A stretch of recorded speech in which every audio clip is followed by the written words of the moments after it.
जय श्री राम।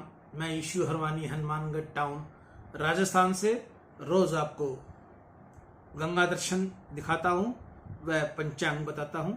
आज का संक्षेप में पंचांग श्रावण मासे शुक्ल पक्षे द्वादशी शनिवार विक्रम संवत 2081 तदनुसार 17 अगस्त 2024।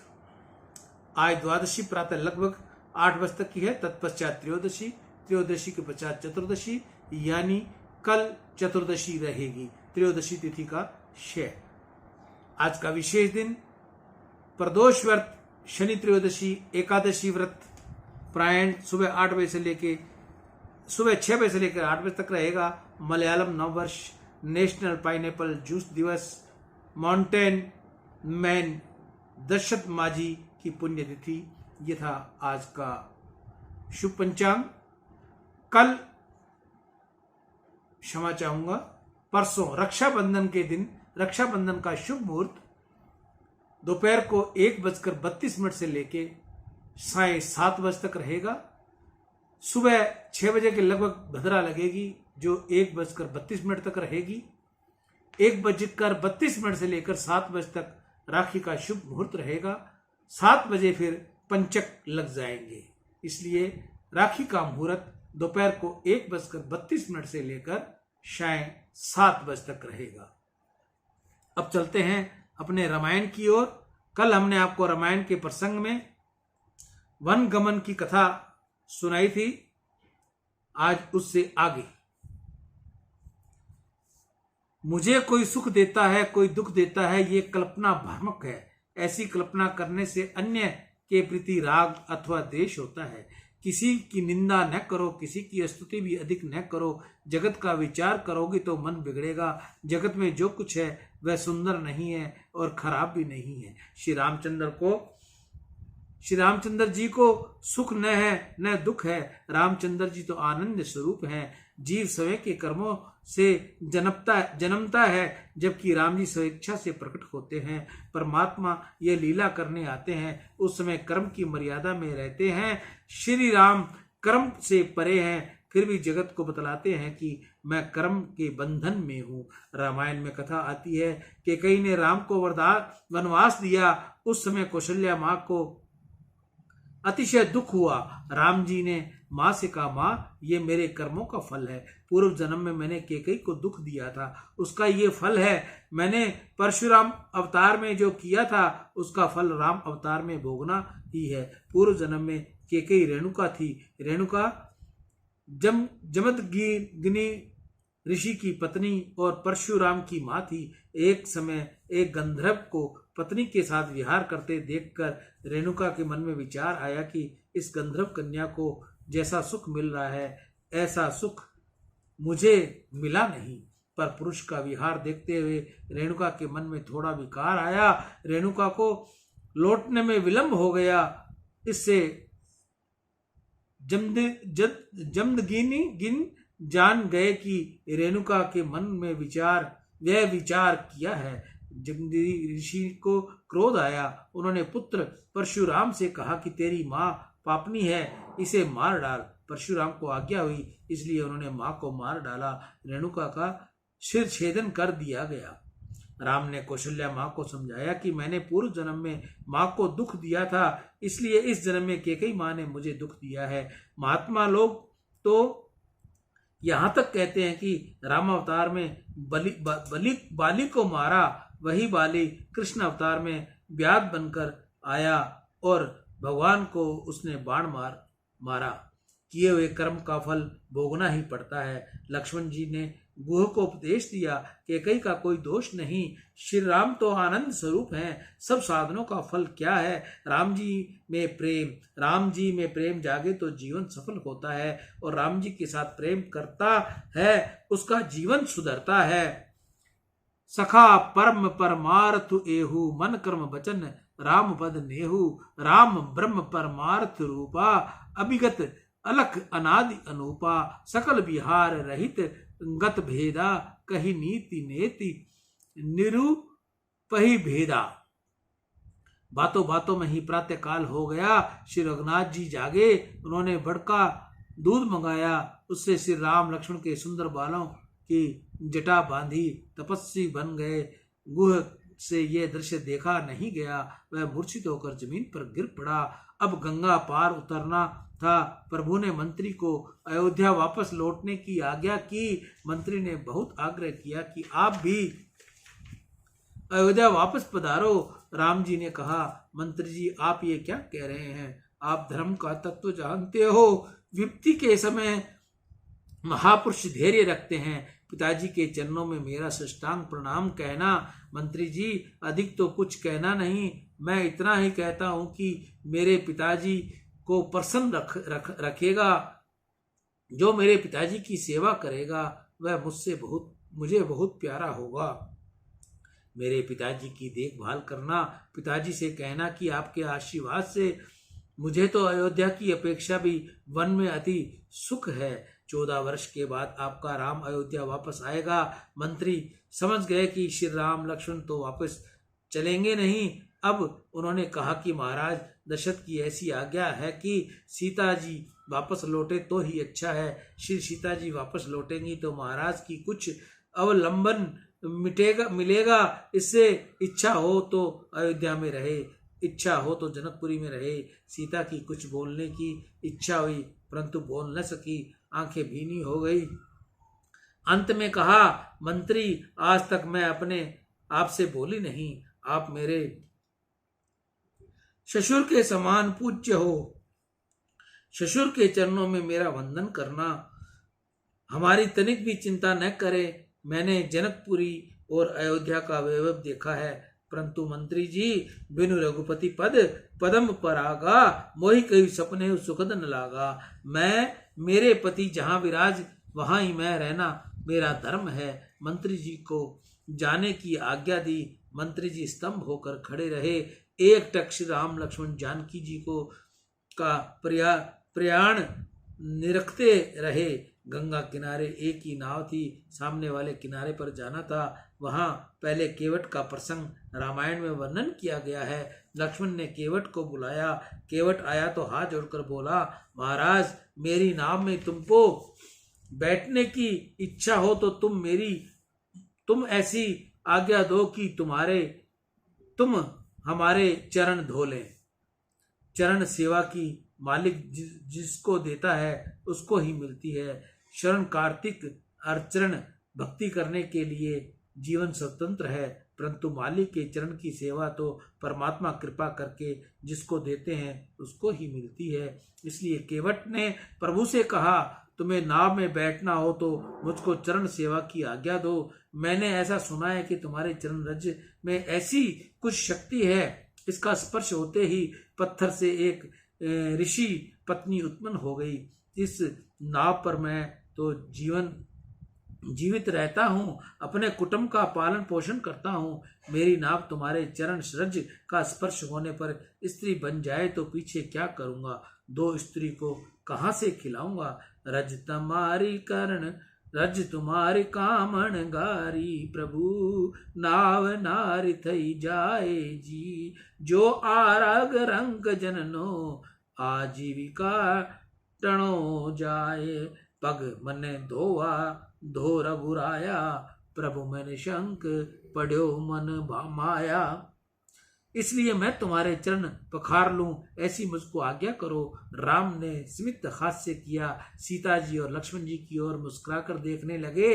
मालिक ने 2 चरणों की सेवा इन 2 जनों को दी हुई है। दाहिने चरण की सेवा लक्ष्मण जी करते थे और बाएं चरण की सेवा सीता जी करती थी। दक्षिणे लक्ष्मणो यश वाम च जनक आत्मजा, पुरुत्रो मातृ शतम वंदे रघुनंदनम। रामायण में अनेक कथाएं आती हैं, अनेक रामायण हैं। एक जगह वर्णन आया है कि सीता जी के साथ लगन होने के पीछे श्री सीताराम जी अयोध्या में पधारे। पहले ही दिन रात्रि में राम जी शयन करने गए। सीता जी अंतपुर में पधारी। उनके पहले ही लक्ष्मण वहां जाकर बैठ गए। श्री सीता जी पीछे से आई।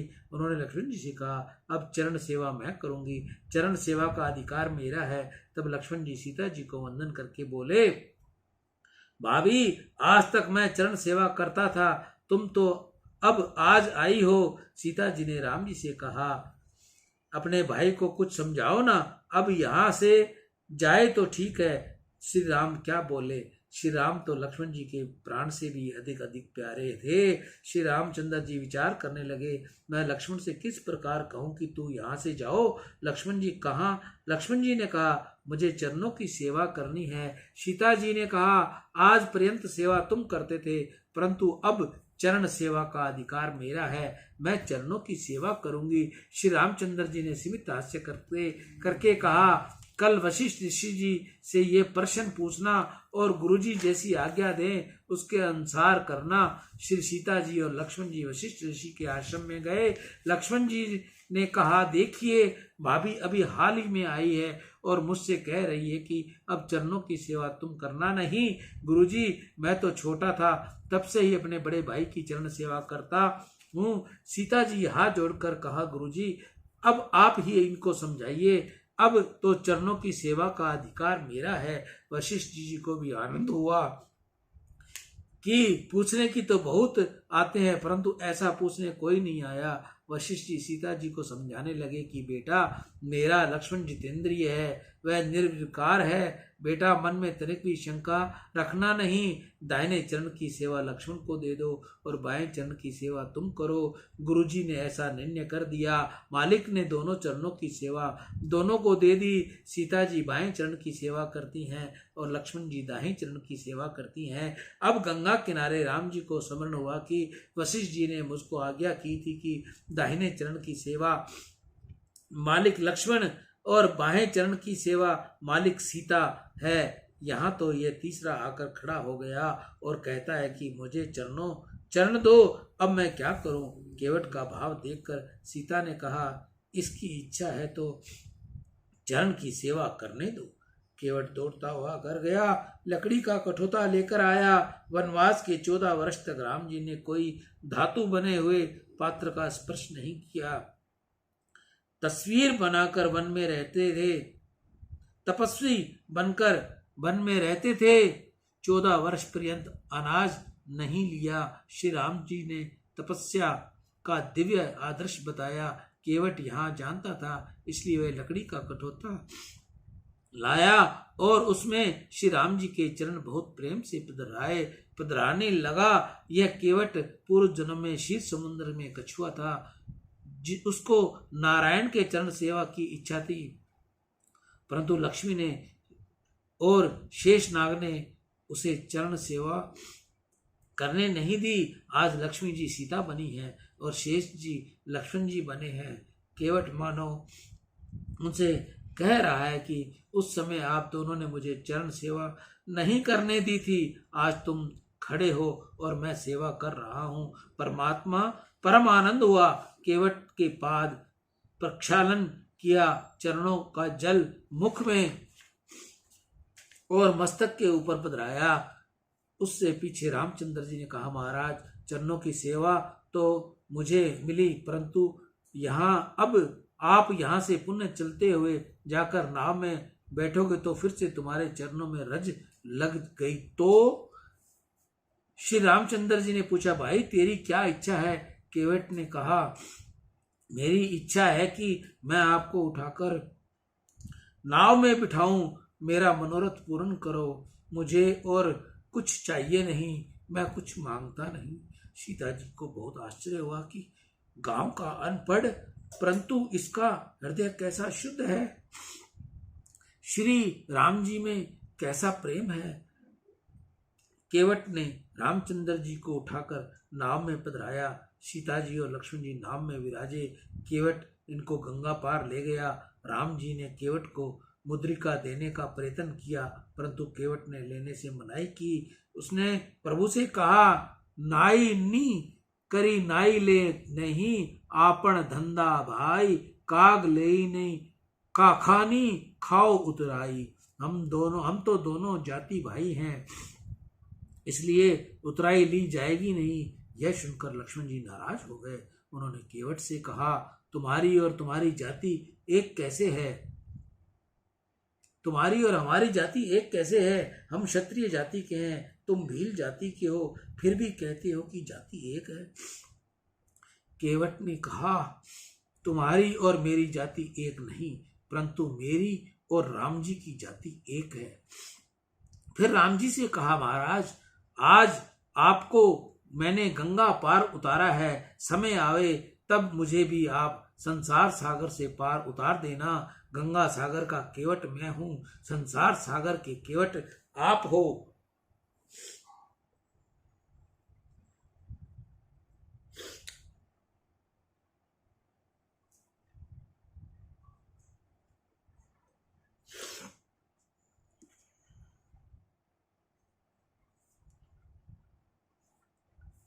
केवट जानता था कि श्री राम परमात्मा है। गंगा जी के उस पार किनारे पर उतरकर श्री राम लक्ष्मण जानकी जी आगे चल दिए। श्री राम जी के पीछे सीता जी चलती थी, उनके पीछे लक्ष्मण जी चलते थे। आगे राम लखन बन पीछे पाछे, तापस बेस बिराजे काछे। उभय बीच सिए सोहति कैसे, ब्रह्म जीव बिच माया जैसे। चलने में भी मर्यादा थी, विनय थी। श्री सीता जी पृथ्वी पर नजर रखकर चल रही थी। माता जी को बहुत सावधान थी। धरती पर जहाँ राम जी के चरण चिन्ह दिखाई देते वहां अपना पग पड़े, इसलिए राम जी के चरण चिन्हों को बचाकर श्री सीता चरण रख रही थी। श्री राम जी और सीता जी के पीछे लक्ष्मण जी चल रहे थे। लक्ष्मण जी भी बहुत सावधान थे। श्री सीता राम के चरण चिन्ह जहां दिखते थे वहां लक्ष्मण जी मन से वंदन करते थे और समय उन चिन्हों को बचाकर चलते थे। ऐसा करते समय साकरी पगडंडी पर लक्ष्मण जी को चलने के लिए स्थान रहता नहीं था। अब लक्ष्मण जी कांटों के ऊपर चलते थे। राम जी का ध्यान गया, उसने ये देखा नहीं गया, इसलिए चलने का क्रम बदला। आगे आगे लक्ष्मण जी, पीछे श्री सीता जी और सबसे पीछे रामचंद्र जी। इसके अनुसार चलना निश्चय हुआ। चलने की मर्यादा, बोलने में मर्यादा। रास्ते में जहाँ मुकाम करते थे वहाँ अलग बगल के गांव के लोग श्री सीताराम जी के चरणों के लिए दर्शनों के लिए उमड़ पड़ते थे। गांव की स्त्रियां माता जी की बारंबार वंदना करती थी। आपस में बातें करती हुई वह कहती थी, ते पितुमात कहो सखी कैसे, जिन पटहे बन बालक ऐसे। ऐसे बालक को वन में भेजा कि कहीं को शर्म नहीं आई। ये स्त्रियां श्री सीता जी से पूछती हैं, इन दोनों से तुम्हारा क्या संबंध है? तब सीता जी कहती हैं, गोरे गोरे हैं, वह मेरे देवर हैं। राम जी का परिचय देती नहीं, केवल आंख से इशारा करती हैं। श्रुति भी परमात्मा का वर्णन विधि से नहीं परंतु विषेद पूर्वक करती है। नेति नेति श्री रघुनाथ जी प्रयाग में आए, वहां त्रिवेणी संगम में स्नान किया। गंगा जी की महिमा राम जी ने सीता जी और लक्ष्मण जी को सुनाई। प्रयागराज के महान संत श्री भरद्वाज ऋषि हैं। भरद्वाज ऋषि श्री राम चरण के अति अनुरागी थे। बारंबार श्री राम कथा सुनते थे। इस जगत को बातें सुनाने में सार नहीं, इससे भक्ति में विक्षिप्त होता है। सुनो तो प्रभु कथा सुनो, संत की वाणी सुनो, परमात्मा का भजन कीर्तन सुनो। जगत की बातें सुनने में समय को व्यर्थ गवाओ नहीं। भरद्वाज ऋषि ने श्री राम लक्ष्मण जानकी के का प्रेम से स्वागत किया। ऋषि को बहुत आनंद हुआ। बोले, आज सुफल तपु तीर्थ त्यागु, आज सुफल जप जोग बिरागु, सफल सकल शुभ साधन साजू, राम तुम्हें अवलोकन गाजू। मेरी तपस्या आज सफल हो गई। आपने दर्शन दिया। आज तक जितना साधन किया था उसका फल मुझे मिल गया। सब साधनों का फल प्रभु का दर्शन। परमात्मा के दर्शन बिना शांति मिलती नहीं, जीव सफल होता नहीं। दूसरे दिन प्रातःकाल श्री रामचंद्र जी ने आगे प्रस्थान करने की तैयारी की। भरद्वाज ऋषि ने मार्ग बताने के लिए 4 शिष्यों को साथ भेजा। यमुना जी पार करके आगे चले। वाल्मीकि जी के आश्रम में श्री रघुनाथ जी पधारे। वाल्मीकि जी